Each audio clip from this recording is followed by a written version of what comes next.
and president of 4 Day Ray. Thanks for doing this, man. How are you? I'm doing well, Jeff. Hey, thanks for having me on. I appreciate it. Absolutely. I love the aesthetic of this place. You guys got the restaurant, which is fantastic, by the way. Thank you. My wife and I come here very much often and kind of explore all the different things that you guys do from a craft menu standpoint, as well as the 25 beers that you rotate here, which are all awesome. Thank you for giving me some taste there. But for those that may be unfamiliar with 4 Day Ray, what is the origin story that brought you guys to this point?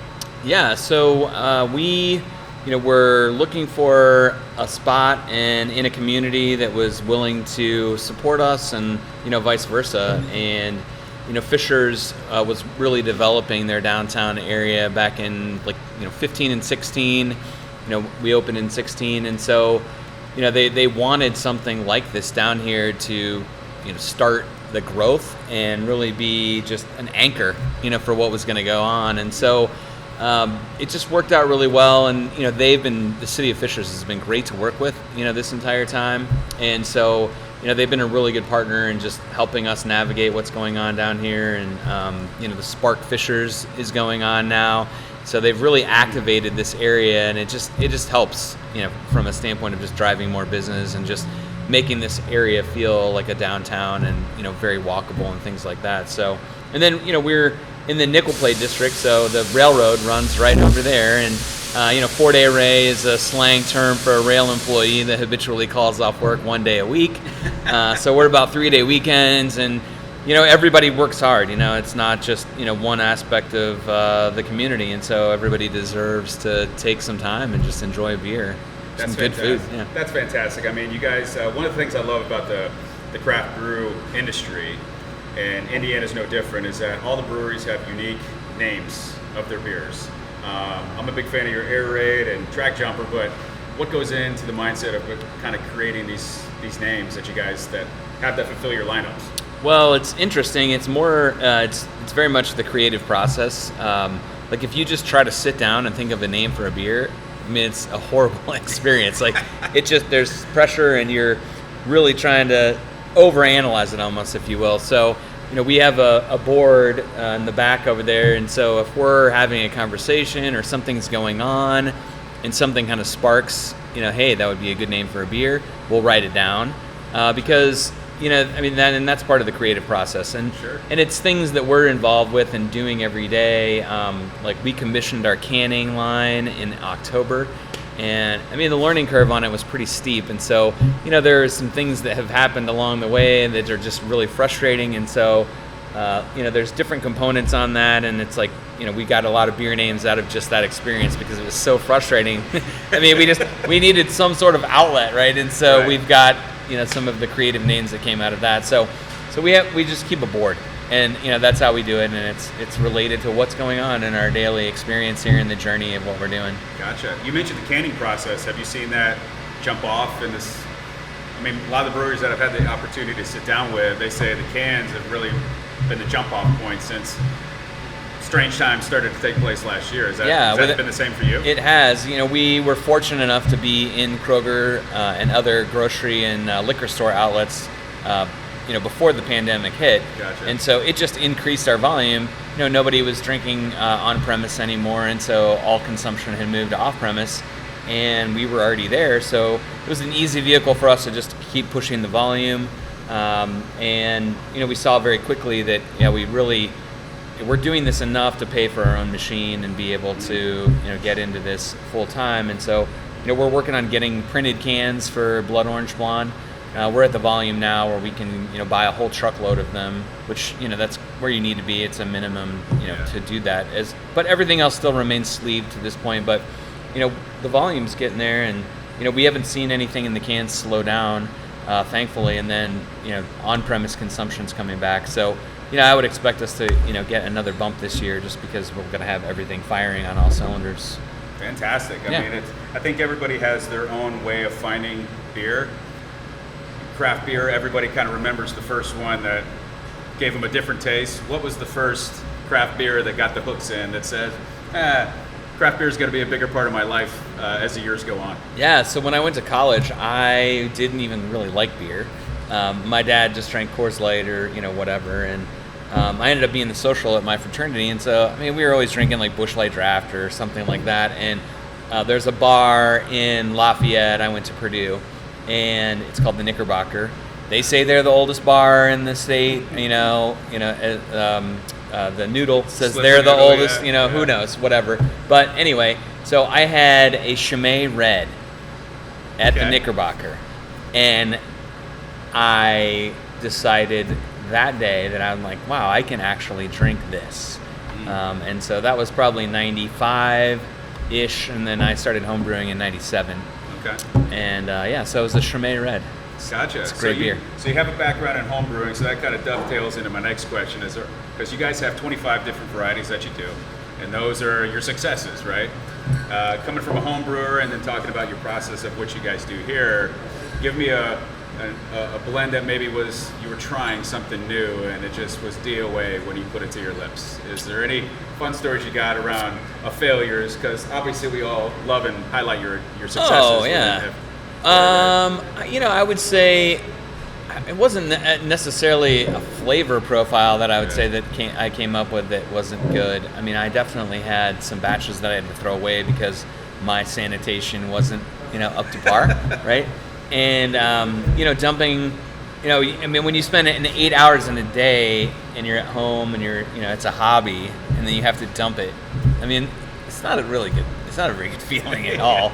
And, and then at the same time, I've got a culinary associate's degree, and so I enjoy cooking too. And I mean, it's just not in my, just my own, my quality assurance, I guess you could say. Yeah. I just couldn't serve something to somebody that I wouldn't drink. I mean, it has alcohol in it, right? But Right. I mean, that's just not good enough. So, there were several occasions where I had to dump some stuff down the drain because I wasn't practicing, or somehow it got infected, and it's just like, well, we're dumping this out. So I'm not afraid to have quality control and make sure that we're putting out a product that's good. So that's fantastic. Yeah. I mean, throughout your career, you've done a lot of different things. You mentioned to me before the podcast, you had theater background, broadcasting, you did marketing for a bit, software, now brewery owner and operator. This is a fun question to ask because there's a lot of different things that obviously go into running a business, more or less a brewery, but is it different than you thought it would be? Owning and running a brewery? Yes. And it's interesting, there's a difference between, like, if our location was in Marion County versus us being in Hamilton County. I mean, the differences in the habits and the way people think about craft beer, just, between those two counties is completely different. And so some of the things that I thought, didn't necessarily reign true here, and then things that work here, I mean, there's no way that, they would necessarily work down there either. So, I mean, those have been interesting learning opportunities. Like, for instance, people, for whatever reason, are just more conditioned to take out a six-pack here versus drinking fresh beer out of a growler. Gotcha. So, I mean, and that one for me was a head-scratcher, and it's just like, oh, all right, well, I mean, so until we started really canning and providing the product, I just was very surprised at how low our growler sales were. And, we run a $6 special on Fridays, like everybody else does. But it's just lower than what you would think it would be. But, I think, again, people are conditioned just to pick up a six-pack, and, they're not thinking like, oh, wow, I can just go get a fresh, draft beer and just bring it home. So, it's just little things like that. That was just, I'm like, wow, I didn't expect that, and so you just roll with the punches and try to provide what people want. So, Gotcha. I mean, that's what any business is about, Sure. just providing that experience. So. Sure. As someone in my position that sits every day as an advisor, when I meet a client for the first time, I'm always trying to educate, whether it's guide or counsel them, that there's just 4 challenges to kind of generating and building wealth, whether it's getting organized or finding lost opportunities. So you guys sit and you run your team here. What are some of the challenges that you guys face? As you mentioned that you go through a process back there with the names. I assume it's similar for the beer. So what I would say is, what's a challenge you and the team face in kind of creating the next great beer that you hope will get on the way your core beers have done as you're trying to develop something in a seasonal perspective? I think there's an education of the consumer, I think is definitely a challenge, right? Because there's people who want to know every little thing about what it is that you did, and then you have people who are like, look, dude, I want you just serve me a beer. Like I don't need to know, what the temperature was, that you fermented this at, or whatever it might be. Right. And then that's one of those things you have to learn, because like as soon as people's eyes start rolling back in their head, I mean, you're just boring them to death. And Right. they don't really care. They just want to drink a beer. Yeah. And so I think that aspect of it is like how you make it interesting, and then meet people where they're at with the flavor profiles that we're creating. And a lot of the stuff that we do, I mean, it wouldn't necessarily be something that I would order, but I mean, again, we're in the we want to stay in business, and so Right. we're going to provide the customer and our guests what they want. And I mean, the Blood Orange Blonde is a great example. We tried to make it seasonal, and people are like, "Are you kidding me? Where is that beer?" And I can't believe we don't. We're going to have to wait until next summer to get it. And so, I mean, that was kind of the beginning of that beer, and it's like, well, I guess we're just going to brew this year round, and it's our number one seller. So we try to learn things from that, and we've got the strawberry lemonade blonde coming out. Gotcha. So that was this one, right? Yes, it was. Okay. Yeah. So it's an easy drinking summer beer. It's 4.8% alcohol. I think it's a little bit smooth. It's more smooth than I would say than the Blood Orange is, because it doesn't have quite as much citrus, because you have the strawberry that's balancing it out. I can definitely taste the strawberry. Yeah, and so it adds kind of a creaminess to it. So, based on Blood Orange, I mean, we're going to try this out and just see, how it goes, and see if we can get another, beer that's going to perform as well as the Blood Orange. And the thing about the Blood Orange, you have craft beer drinkers, and it's a pretty competitive market. And there was a book out quite a few years ago called Blue Ocean Strategy, and it talked about like competing for this small pool of consumers, right? And so there's so much blood in the water. Like, how do you get outside of all of the frenzy that's going on? And that's kind of where craft beer is, because there's 15%, 16%, depending on where you're at in the country, Sure. of people are consuming craft beer and would say that's their first choice.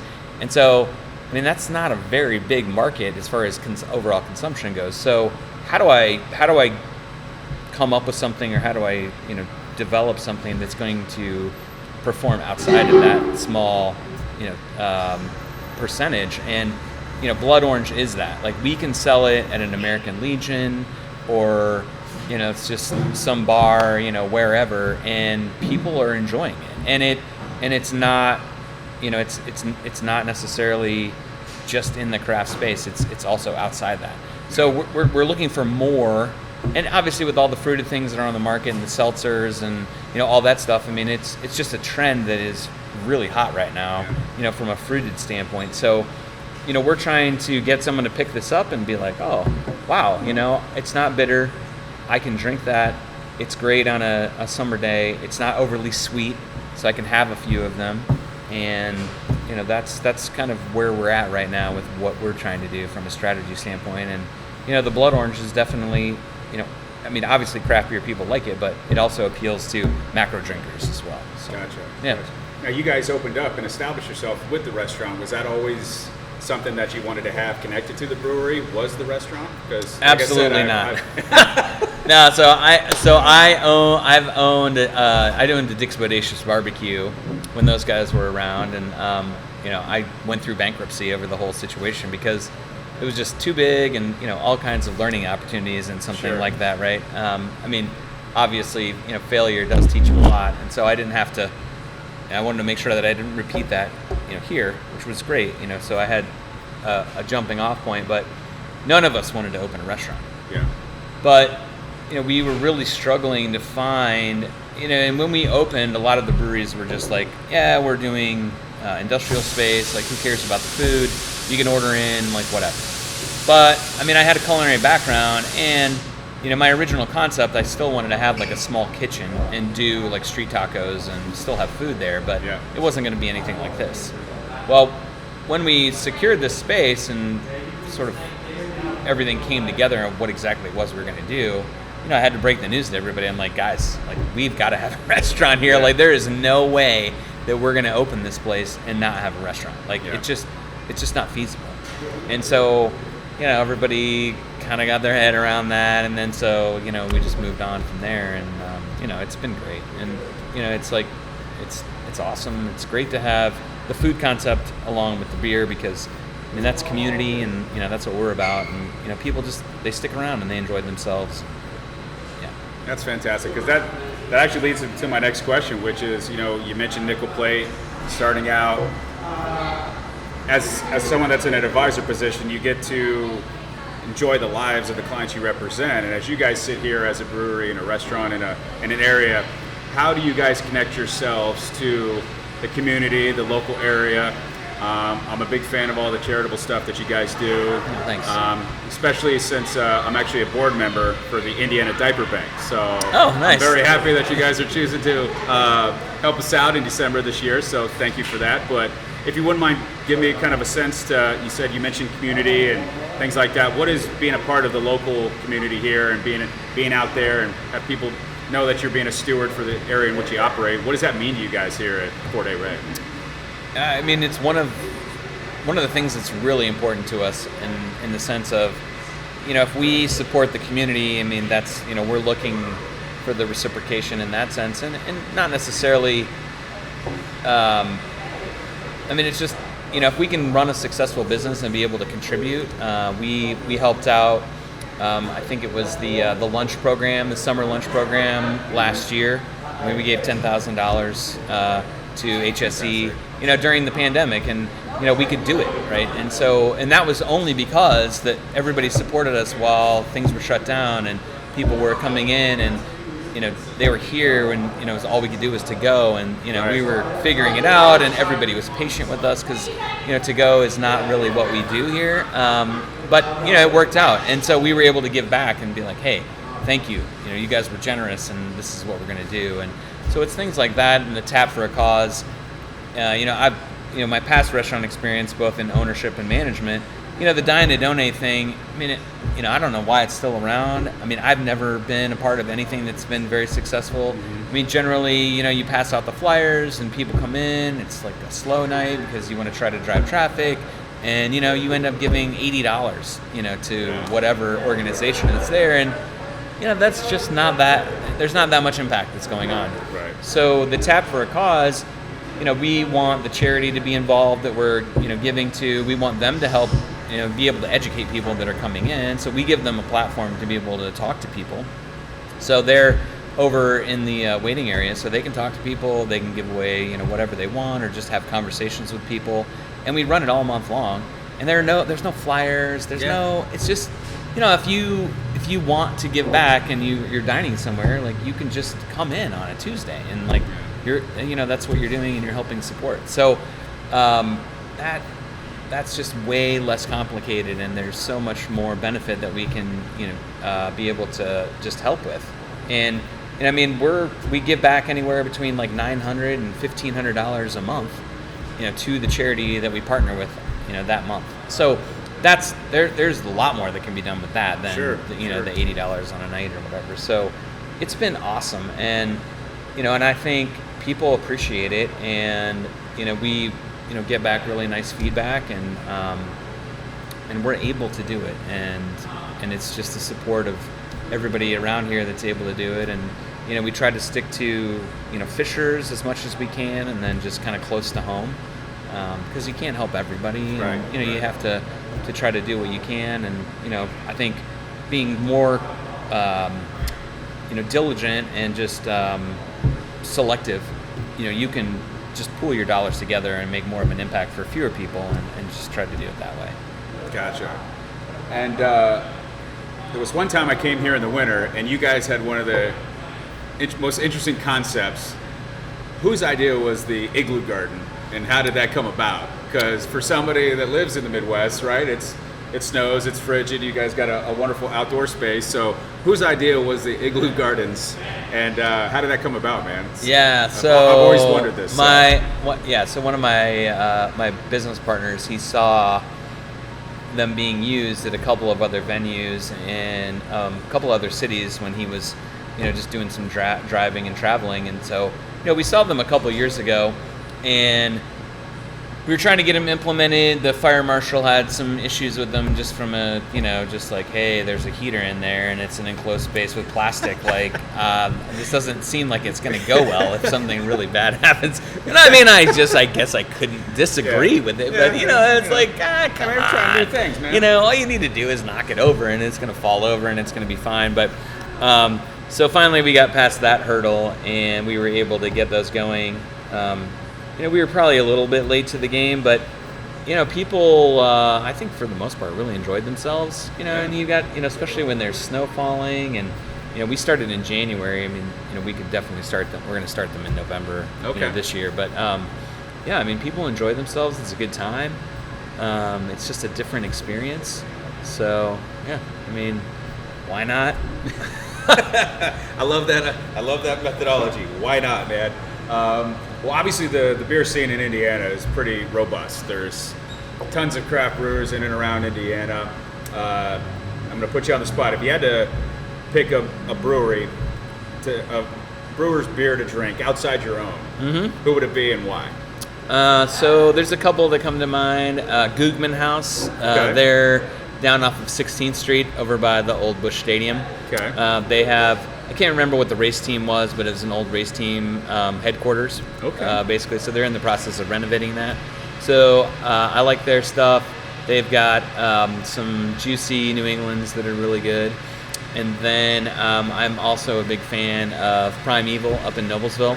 Yeah. Tim and those guys, they... well, this would be a good time, man. I guess I should rep look Tim at that. I mean, Tim and Nate for helping me out. There man. you go. Look at that. You got a T-shirt. Good timing, man. Right? Yeah. It's good timing. And we did not plan that. Not at all. This is totally by accident. That is so funny. It's getting warm in here, so why not? Yeah. Why not, man? So, so their stuff is good. Yeah, I like the German brew house styles that they do. I mean, I live up in Noblesville, so they were my neighborhood spot. So in there for trivia nights and got to know those guys. So they're great dudes, man. Yeah.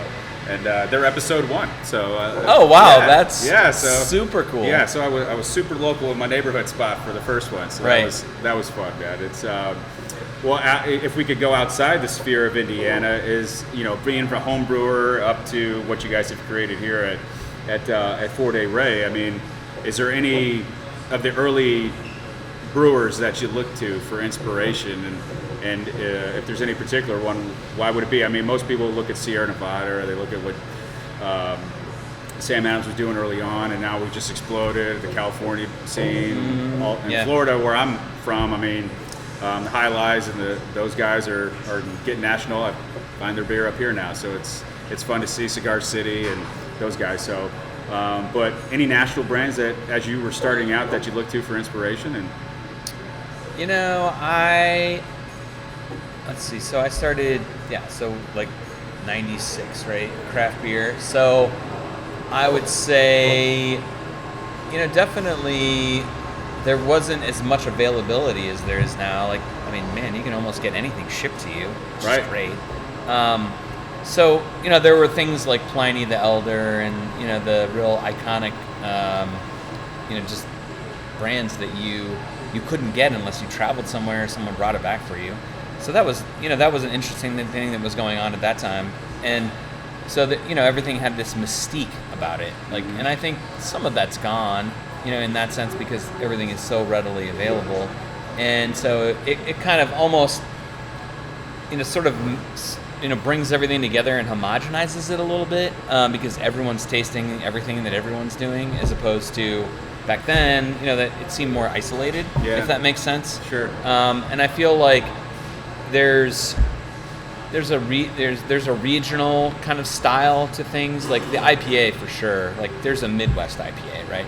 It's got more caramel malt in it. Right. It's not as just clean as some of the West Coast stuff that was coming out, and and all that's obviously changed too. But I would say like Allagash. I was a big Belgian fan, obviously. That was with that being my first craft beer. As far as stateside goes, they were doing an amazing job. Ommegang was doing a great job, and so I would say those guys, from that standpoint, just doing Belgian beers here in America. And to this day, I don't really think there's just not a lot of people that do it well, and it's really difficult to compete with 800-year-old yeast strains and vessels that you're fermenting in that are Sure. like 200 or 300 years old. Like, I mean, that's difficult to compete with. And there's still some of my favorites, and I love just a good saison, and if I could find a really good saison stateside, that would be great. And we just don't have the room to brew one, so it's I liked Tim's Bière de Garde, though. It was really good. It was good. It was nice. It's funny because I was in my last episode. I talked with Nathan and Dave over at Taxman. Oh yeah. And he was talking about the word saison and how maybe in Indiana when you say saison, it doesn't necessarily translate.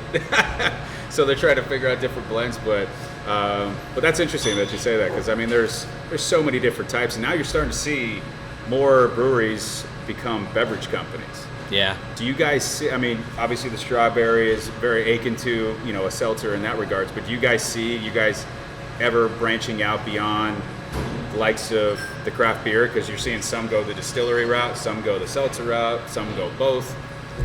Do you guys see yourself moving towards that, or are you just going to try to maintain the beer focus? I mean, right now we don't have capacity to do anything else extra than what we're doing, and what we're doing is selling, and we're moving it out the door. Like if things started slowing down and we weren't moving product, then it might be a question of, well, do we need to diversify or do something else? But I mean, everybody talks in business about taking your eye off the ball, and there's a lot of shiny objects out there, and I'm not saying that seltzers aren't going to be around for the long haul, but I mean, it's not a beverage that particularly resonates with me.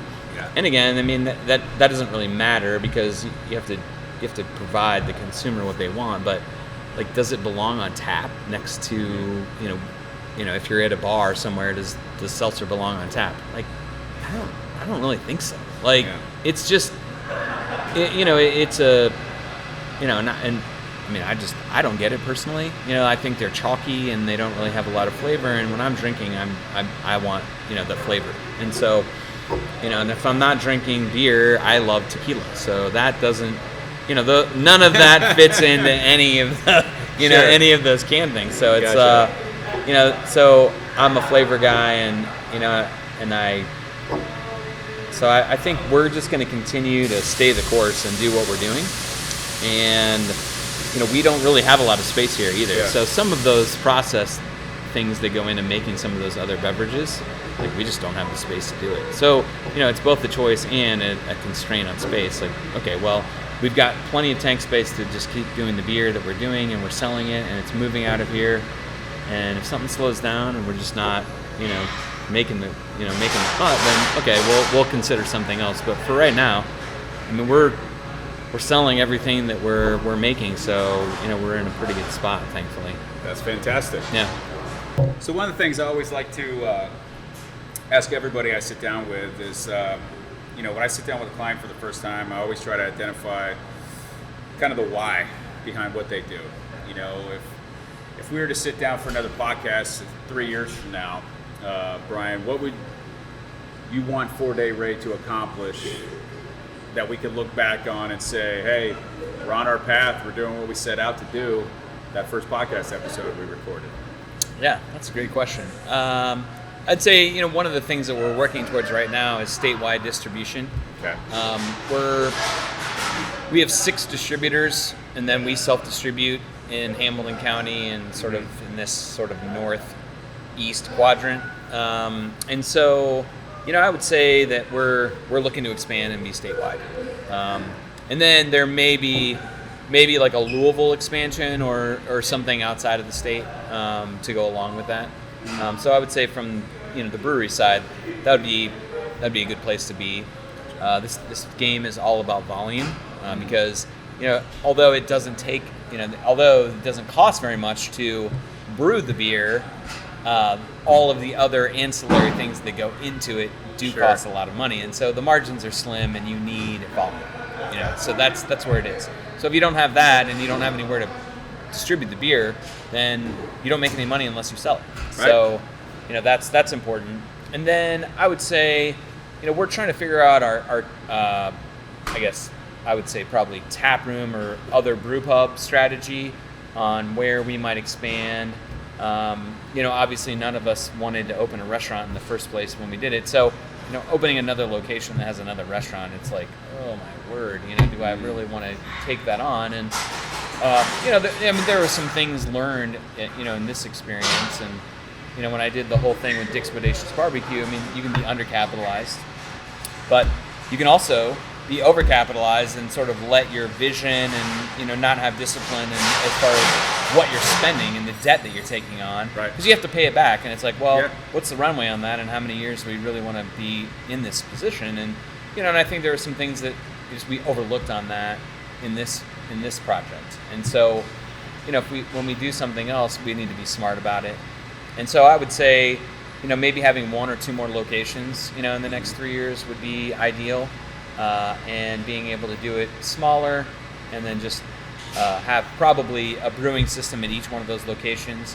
So, and then just be able to brew like the smaller batch stuff, like one-offs. Because here we don't even have room for a test pilot system. So, like when we're doing something, we're just like, all right, this is based on everything else that we've done, and we've got an idea of what we're doing, and we're just brewing, at least 15 barrels on it. So it better be good. And it's like, oh my gosh, how long is it going to take us to get rid of this? So, that's just how it works right now. So I would say both those things, look at those are both aspects of the business, the actual production brewery side, statewide, possibly outside the state, and then 2 or 3 other locations outside of here. I'd say we'd be doing pretty well.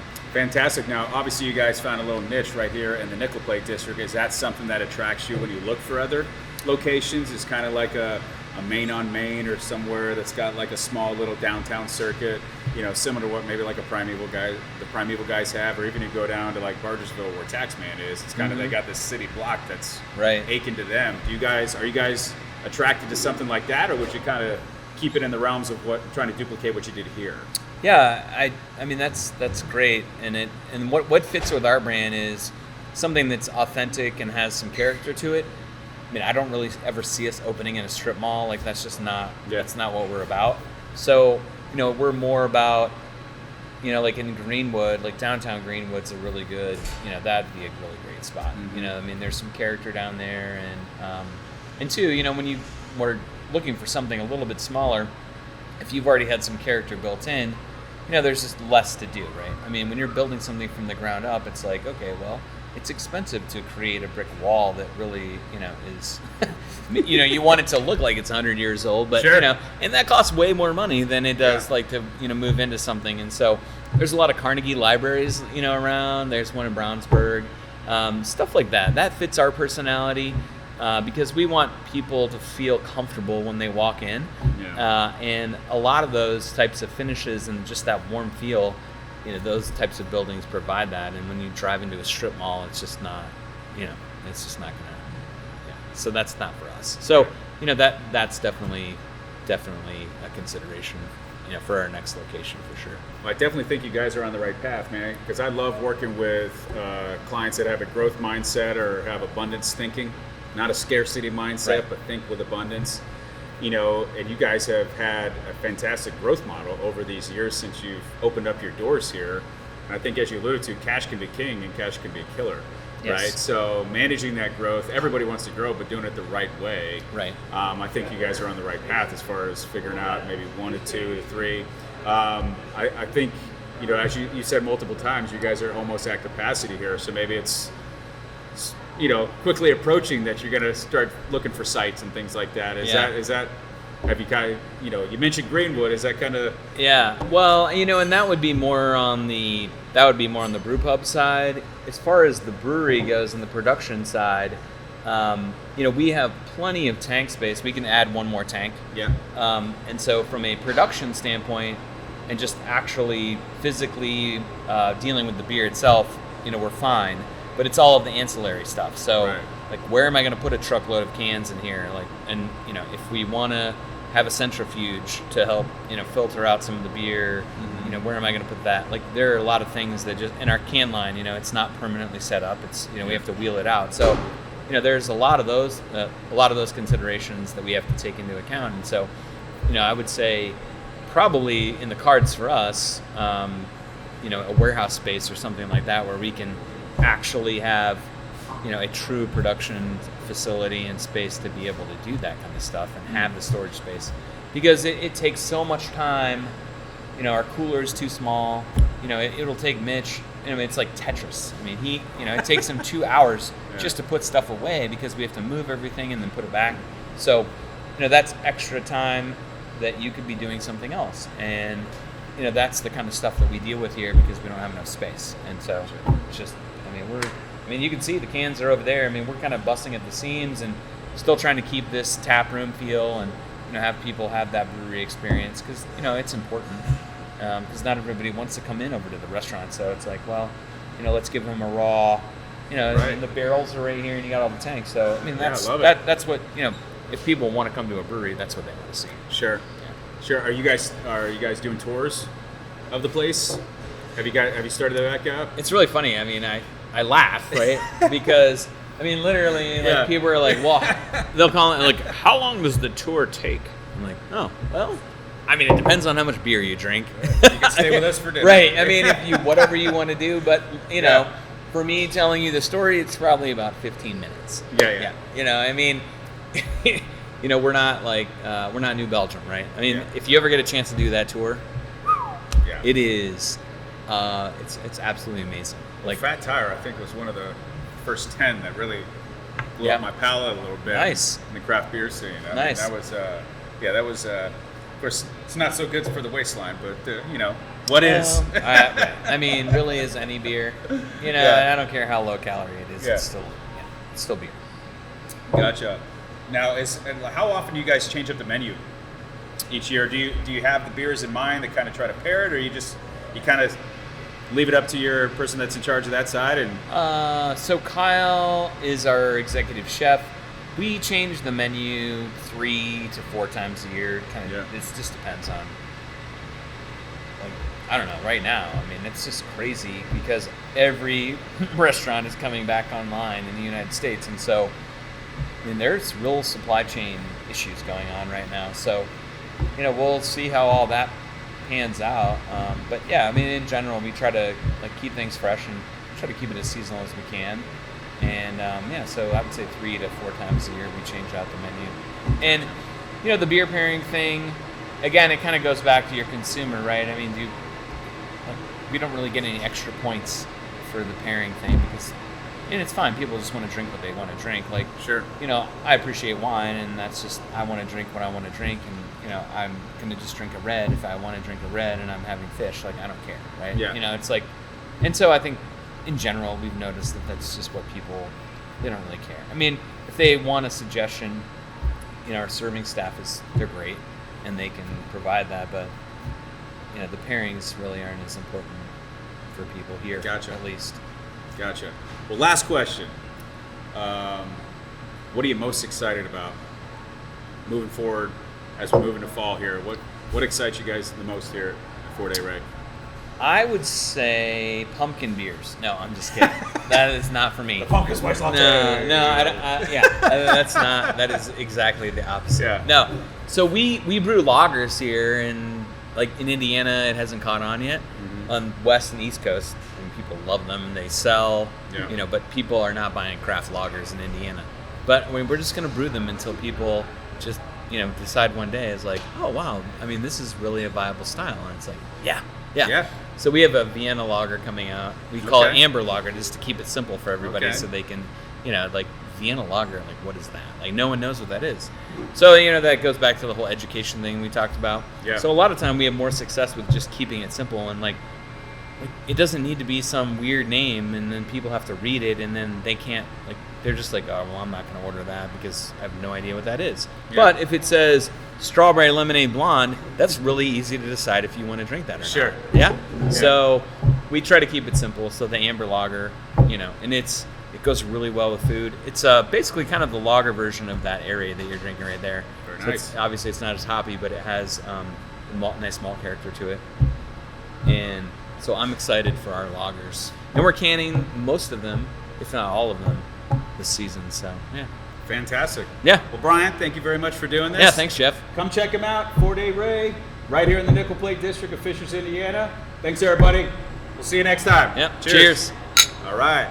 Thank you.